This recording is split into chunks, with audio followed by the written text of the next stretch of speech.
what if you're having kind of a blah day, or maybe your sleep was interrupted last night and you just don't have the same kind of energy, or you don't have the energy that you would hope to have for creativity, for getting things done, work, um, yeah, things like. So how do I deal with those days? Because we all have those days, myself included. As some of you may know, I've been a light sleeper all my life. When I was a kid, I actually had this. Later on, I realized I did the research as an adult and realized it was this medical condition, a syndrome, where I had to like shake my head to fall asleep. I know now I shake my head, I get dizzy.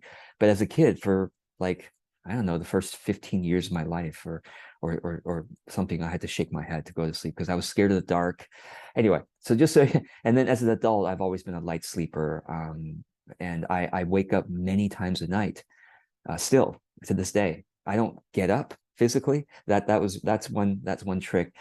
So let me address this thing about blah days, but let me first address the sleep issue, which I my eyes are open many times every night, but but it's become normal for me.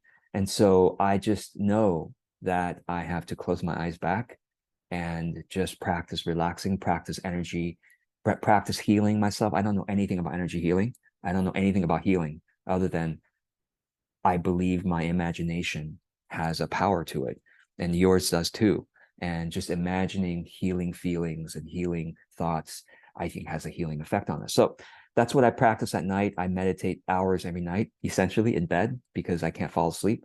And so, yeah, I'm an insomniac, and this is partly why I take 4 naps a day. 4 naps, about 15 to 20 minutes each. Sometimes it's like only 12 minutes, but whatever. 15 to 20 minutes each. I take 4 naps a day. The first nap is actually before work.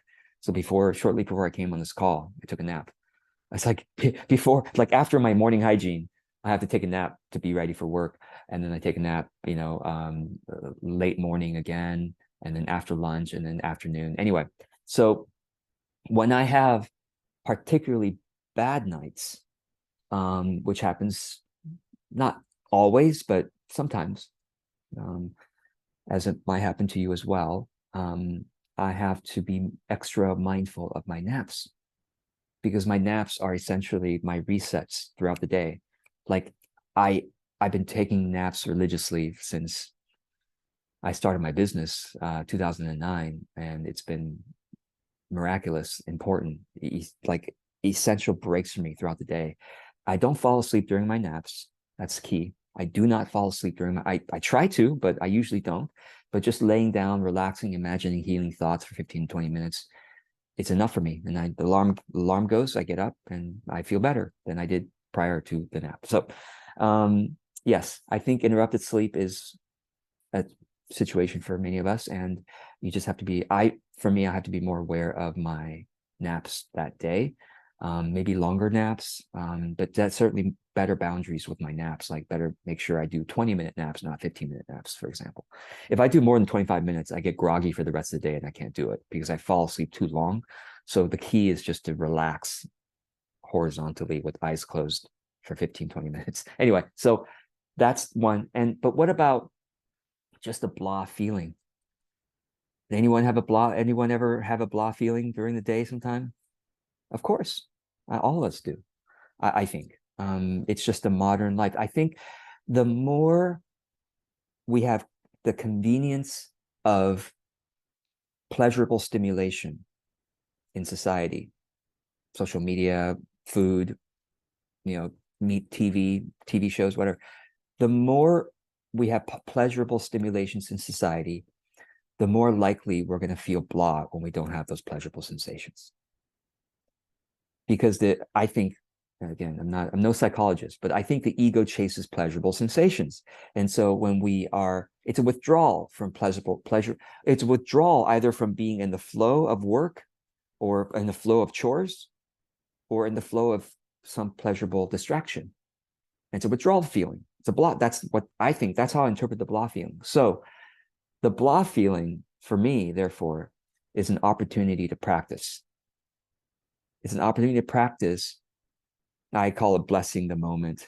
I bless the moment, and that instantly gives me a little bit of an uplift which helps me to see that, it's the ego's chasing after pleasure, and there's something deeper here that I could appreciate and give gratitude for, and remember the blessings of life, of spirit, of how we're taken care of by, in the greater sense of the word, and the blessing of the ability to grow and to serve.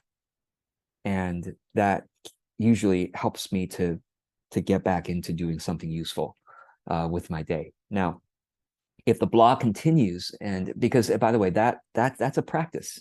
It's not something that's go, oh, I learned a technique, it's going to work forever, starting now. No, it's the habitual reaction to our environment of blah is a muscle we've developed, and it feels normal and natural, and that's the lie. No negative feeling and no positive feeling is ever true and natural and part of us. It's like the more we think it's natural and part of who we are, the more we've believed the illusion and the lie. Because who are you?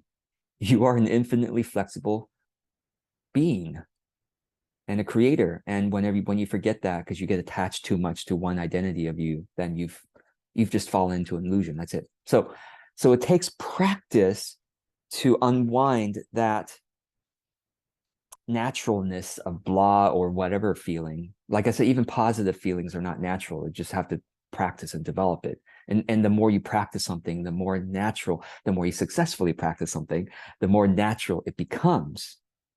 So if, however, that practice is you're still, obviously working on it and it's not working yet, then what can you do except change your environment? Because usually I feel blah when I'm in a certain space, like, like a certain room or a certain time of day in a certain room, then I can feel blah or down or something like that, right? Like you have to change your environment, like go to a different room or go outside, change the environment, or change or use some kind of tool to get you out of that blah. Again, the blah state is not natural. It's not you. It's not true. Okay. It's just a habitual reaction to it. So use some kind of tool such as music, right? Smell, like aromatherapy, essential oil, that kind of thing, or light, obviously, light. So visual, smell, taste, or I don't want to say taste because that can go into a bad direction, but smell anyway. And then body movement, right? Body movement, and try to incorporate all of this body movement in a different room. Will probably get you out of that blocking. So I hope this is helpful. It's just my take on it, and I'm sure a lot of you have your own tools and ways of perceiving this and working with it. So I welcome you to chat below or comment below and share with us what might work for you. And even the person who asked us, I'm sure you have something that actually works for you and you have some perspective on this too. So you're welcome to comment, chat below, and I look forward to seeing it. Thanks.